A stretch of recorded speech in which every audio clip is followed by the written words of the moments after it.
Now, in the latter stage of his career, Sonny Liston meets the Bayonne bleeder, Chuck Wepner. Jersey City, 29th of June, 1970.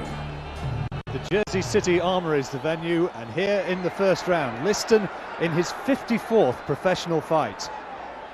Still claims to be only 38. Many judges think he's considerably older.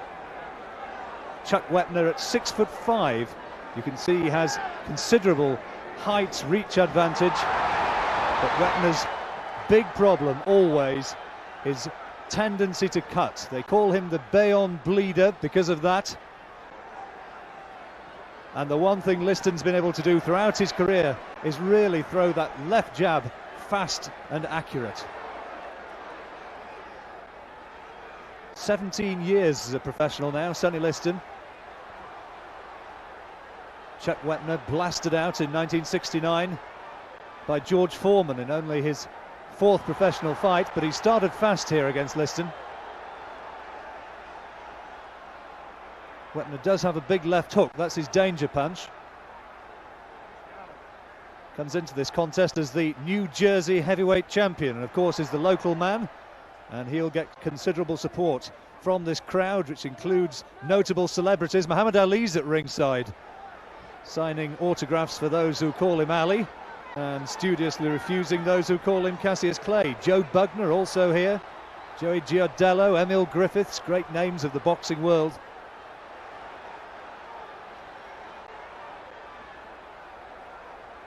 And still, of course, interest to see whether Sonny Liston can maybe somehow, even at his advanced age, find a way back to the top of this sport. He's been something of the forgotten man over the last few years, and he started well here. Good combinations going into Wepner's face. And there you see the glove just rubbing away in there.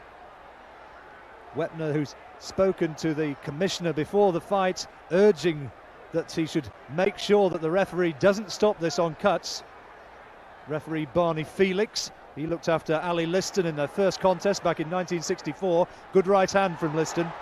Liston down, but that was no more than a slip, and the referee, of course, sees that, looking to unload that big right hand. Liston, who had that fearsome reputation earlier in his career, went to jail back in 1957 when he had a little bit of an altercation with a policeman. Beat him up, in other words, and served his time as a result. Bit of an untidy, brawling sort of opening round. The head's boring in there.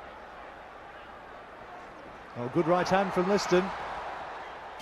Flash of camera lights, and that's the end of the first round, which Liston probably just about shaded.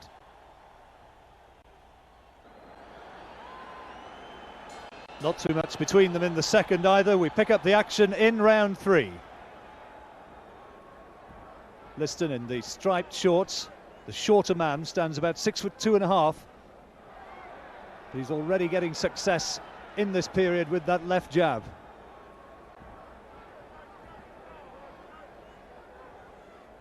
Oh, another good right hand from Liston. Wepner in there pitching. He's not got good footwork, Chuck Wepner, but he is a brave fighter.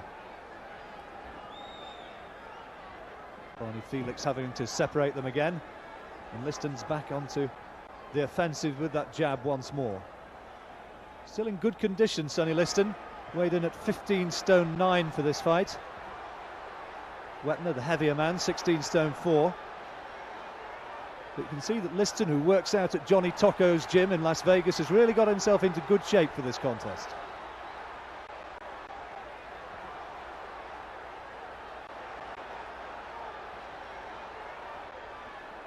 Not too much science about that attack from Wepner.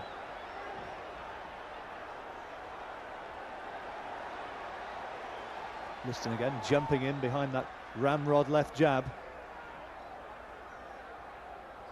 He's been something of a man frozen out of the heavyweight scene since losing his title. Suffered 1 defeat since the beating at the hands of Muhammad Ali, and that was against Leotis Martin in 1969.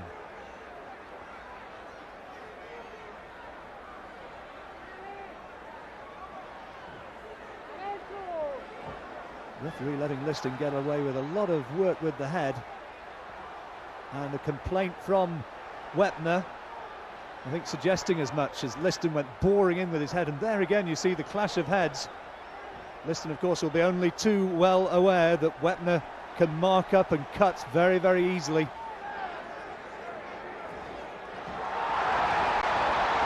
Good left hand from Wepner.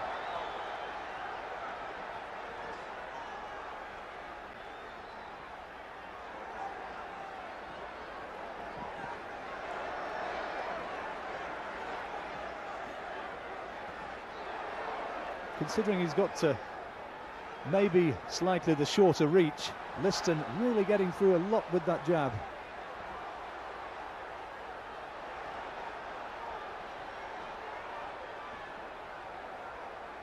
Two more. Rock back the head of Wepner, and again the head goes boring in there.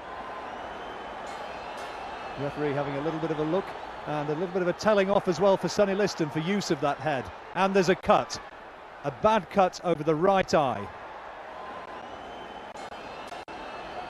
Well, that was increasingly a problem, and now into round 7. Wepner bleeding, hurt. He's been looked at closely by the referee, Barney Felix. Reginald Farrer is the doctor at ringside. They've all been keeping a close look, and Sonny Liston piling up the points is really going to work.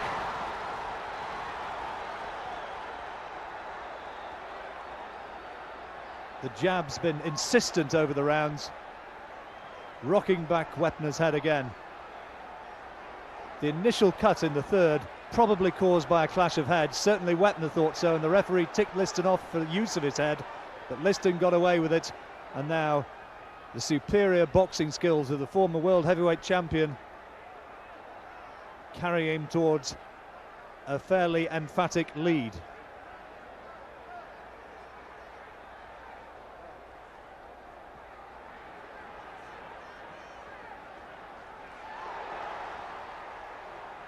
Liston getting in close and again using the head.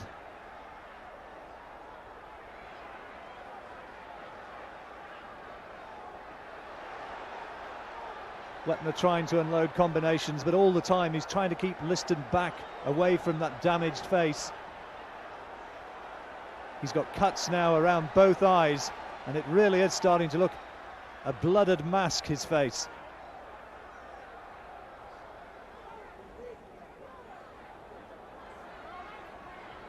The left jab just firing in again and again from Liston, and all the time the damage to the face gets worse. Oh, and Liston just tagged on the ropes over there. There was a right hand which got through, and just for a second or so Liston looked a little bit disorganised, and Wepner's taken heart from that. He's surely been told by his corner, his manager Al Braverman, that he's got to get out there and somehow find a way to stop Liston, and you can see the blood now pouring down his face.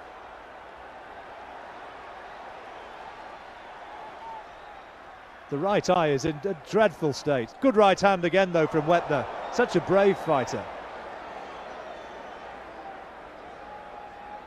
Liston going in close, and the referee again letting him off, letting him get away with the use of the head.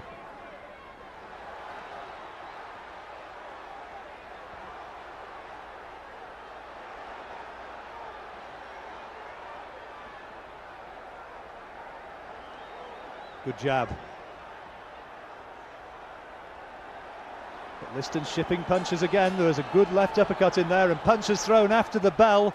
And Wepner taken back to his corner, looks a little bit unsteady, and they're going to have a long look at that injured eye.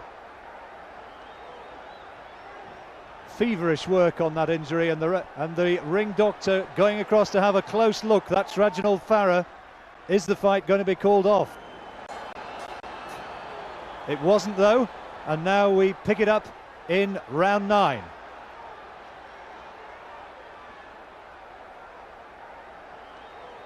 Wepner, who'd pleaded before this fight for it to be allowed to go the distance.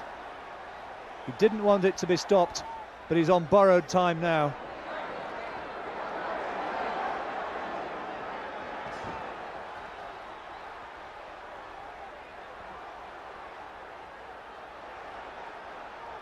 Liston just plodding methodically after him.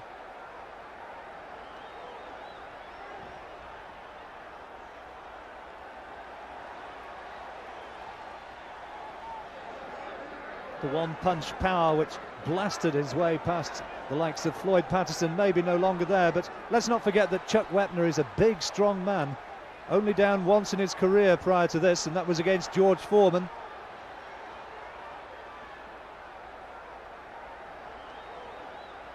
Liston content to throw the left jab and then work in close.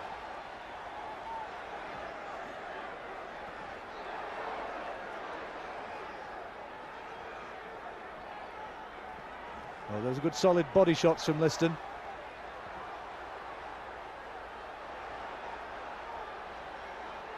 The head's going in there again, though, into the face of Wepner.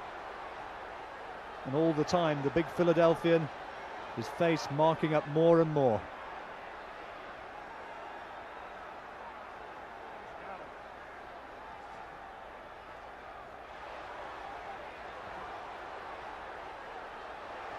Minute to go in round 9.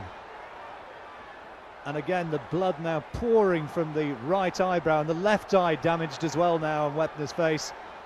And it's getting worse and worse. Surely this can't go on very much longer. Ringside photographers on the far side almost recoiling at what they're seeing.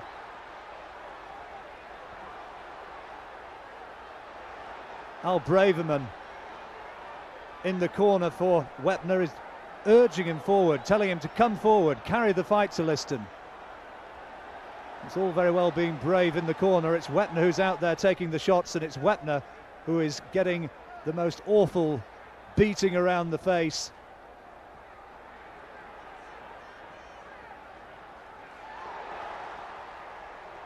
It's going to take some hard work for some surgeon somewhere to repair the damage which has been caused tonight. And we come towards the closing seconds of the 9th round. Wepner surely knows now that the writing is on the wall. That face is a terrible, terrible mess. And the doctor's going over towards the corner, and he's going to rule that it's all over. And Sonny Liston wins in what was to be the last fight of his career.